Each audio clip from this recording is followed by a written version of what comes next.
Welcome to your Hometown Solutions, where experts meet to discuss everything real estate, from foreclosures to Feng Shui.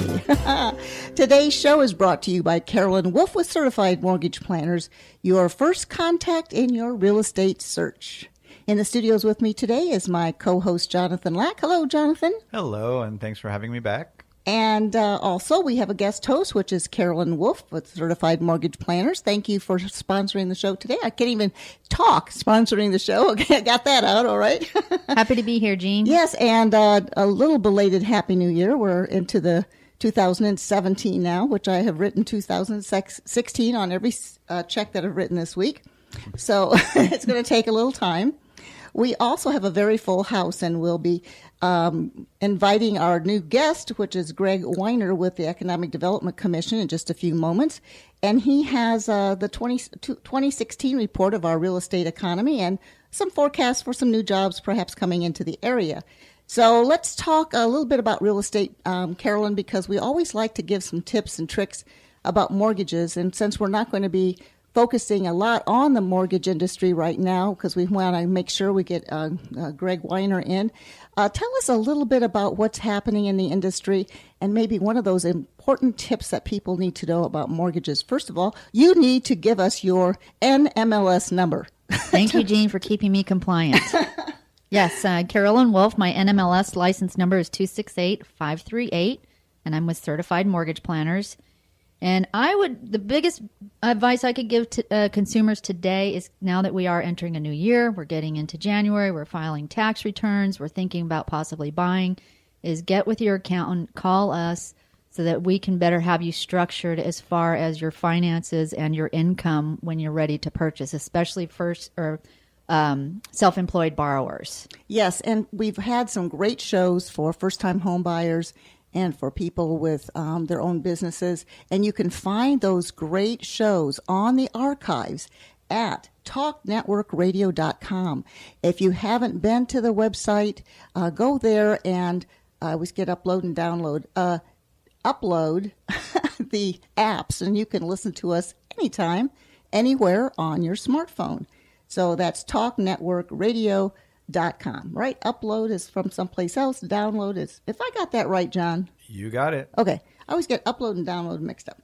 So that's showing you where my IT is. We have, as I said, a full house, and we want to talk a little bit about, because Jonathan Lack, for those of you that may not have heard some of our past shows, we want to make sure you know who our players are here today. Jonathan Lack is a real estate attorney with Lack & Lack Chartered, actually owns Lack & Lack Chartered. He also owns Waterview Realty and Waterview Title. And you specialize in the real estate industry as an attorney. Is that correct, Jonathan? That is correct. All things real estate. That's right. Everything. There's not much that goes past us with Carolyn here and Jonathan here that we can't answer. So before we bring in our guest, I have a question for both you, Jonathan and Carolyn. Do you know, see if I can pronounce this right. I'm having trouble with my tongue today. Quintamodal. Do you know what quintamodal is? Got any idea? Go ahead. You can say, since we've talked, if you want to. Something to do with multiple types of transportation in an area. Yeah. So how about you, Jonathan? Have you ever heard that word before? That word implies that there are 4 different modes of transportation in and out of the area. Well, we're going to have that explained to us in detail because Greg Weiner from the Economic Development Commission, Florida Space Coast, he serves as a Senior Director, Business Development for the Economic Development Commission. His role is responsible for the development and implementation of the county-wide business development program, seeking to both recruit companies and help existing ones grow. He works as a key liaison with partners and clients to market and expand economic development opportunities for Brevard County. Yay! Welcome, Greg Weiner, to your Hometown Solutions. Well, thank you for having me. We're so happy to have you here. One of the things I think comes up all the time, especially when we're out there in the real estate market. In fact, Jonathan happened to talk to somebody today that asked exactly what exactly is the economic development and what does it mean to me as either a resident here or a possible company coming into the area. What does the economic development do? That's a big question. Economic development is one thing, but it means different things to different people. Economic development, in principle, tries to improve the economic well-being of a given community. There's lots of different ways to do that, but the two primary ways are to create new jobs, which brings wealth to the community, and to expand the tax base, which allows various jurisdictions to make the improvements that we all enjoy. But from a citizen's point of view, it means different things. As an economy grows, and if you're around Brevard these days, you see a lot of this happening. There's lots of new housing developments coming up. There's lots of new shopping opportunities coming up. The community, which was very quiet in 2010, has come alive with development activity.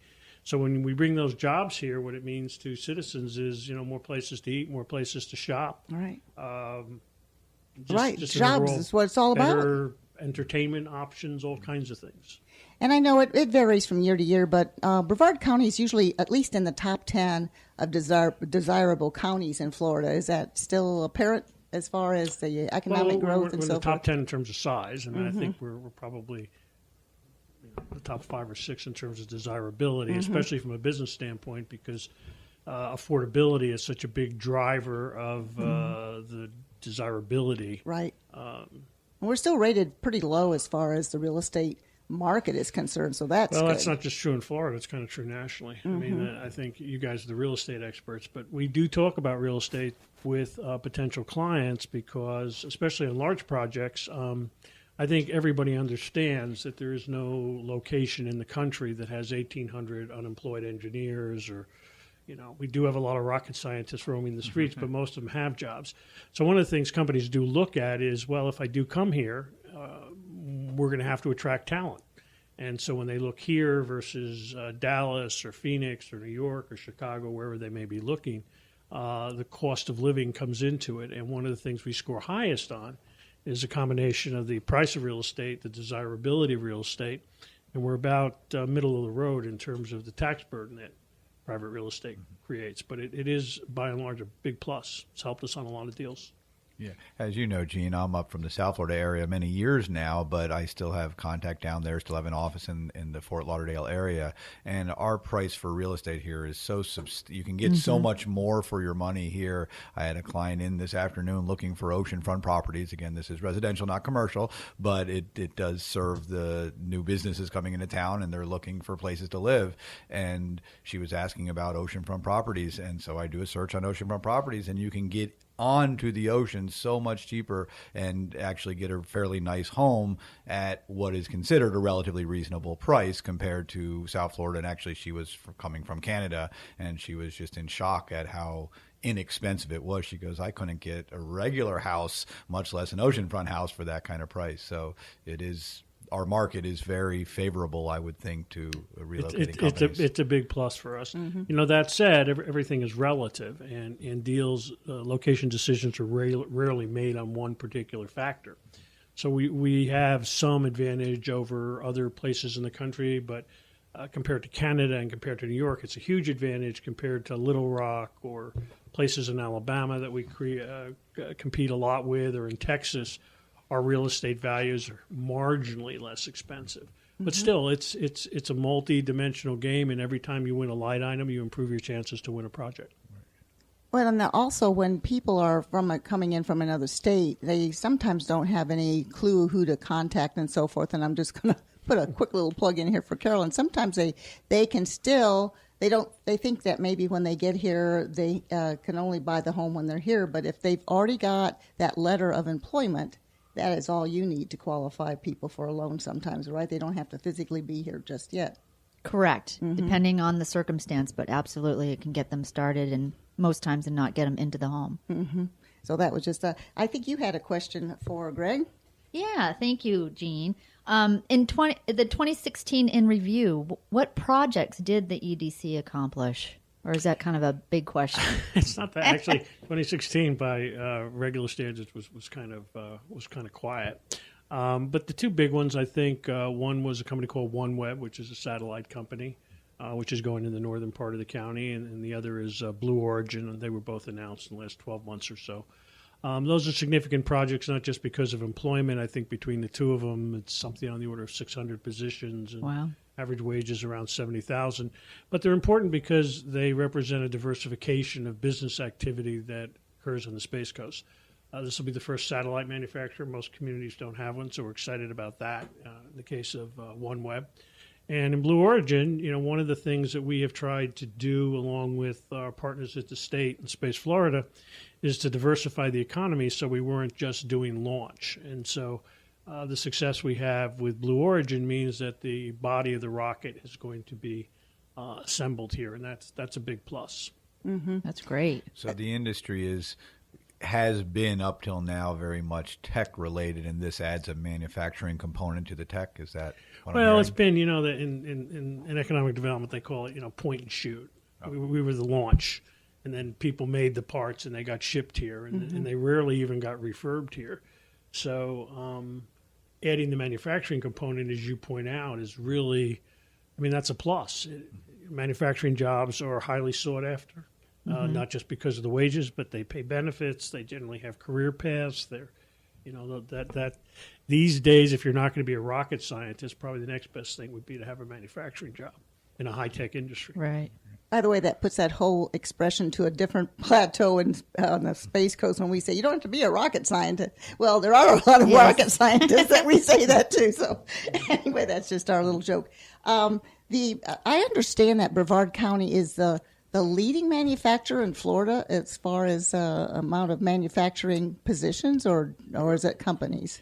Well, if you do a comparative analysis and you say that the state of Florida is equal to 1, in other words, all the manufacturing in the state of Florida equals 1, Brevard County is roughly 3 times more concentrated than the state, which is a good thing, and it is the most concentrated county in the state. I don't remember who the 4 below us are, but we're more concentrated as far as manufacturing goes, percentage of people employed in that field, than let's say Miami or Orange County or Tampa. That's a good thing, and that's a measurement that we point out frequently because Florida as a state is not a smokestack kind of state the way you think about Ohio. But if you're serious about manufacturing and you're going to do manufacturing in the state of Florida, Brevard definitely needs to be on the list of places you look at. There is that tradition here. I know with Career Source Brevard, they had a program there to help retrain people on how to do things that it's been forgotten. People don't know how to assemble things or various different fields that now we've had to retrain people to do that. Manufacturing is changing, and the requirements in manufacturing are not universal. There are a lot of people who worked in the space program who had not qualifications, but had technical certifications that were issued by NASA, which weren't necessarily transferable into the commercial realm. So they had the skills, but it's like being a lawyer. You know how to be a lawyer, but unless you're certified by the bar, you can't practice. Similar things happened in aerospace. So Career Source and the universities and even recently the EDC have become involved in helping to train people and get the certifications they need to succeed in manufacturing. And what's required is always changing these days. Does the EDC actually provide training as well as just... We don't actually. We're not a service provider. We've been working on a program that called Certified Production Technician, or CPT for short. We've been sort of leading that drive, but we've been working with partners who are providing the training. Eastern Florida is one. And so we've been sort of running the outreach to get companies to understand the importance of it. It's important for 2 reasons. One, it does help people get into manufacturing. Everyone's got to start somewhere. It's a baseline credential that is stackable, so you can go on from there. But we don't actually, at this point at least, provide the training itself. One thing about Brevard County that is always proven difficult for me when I'm wearing my real estate hat is it's very long and narrow. So I'm from, as I say, Broward County, which is a nice square county. It's a pretty large county, but it's square or rectangular, and everything is within reach of each other. Here, it's 50 miles or more from south to north. Do you find in your 72. 72. Oh, excuse me. So it's a very long county. So do you find in the Economic Development Commission that you're pitching north, central, or south, or you fit it to the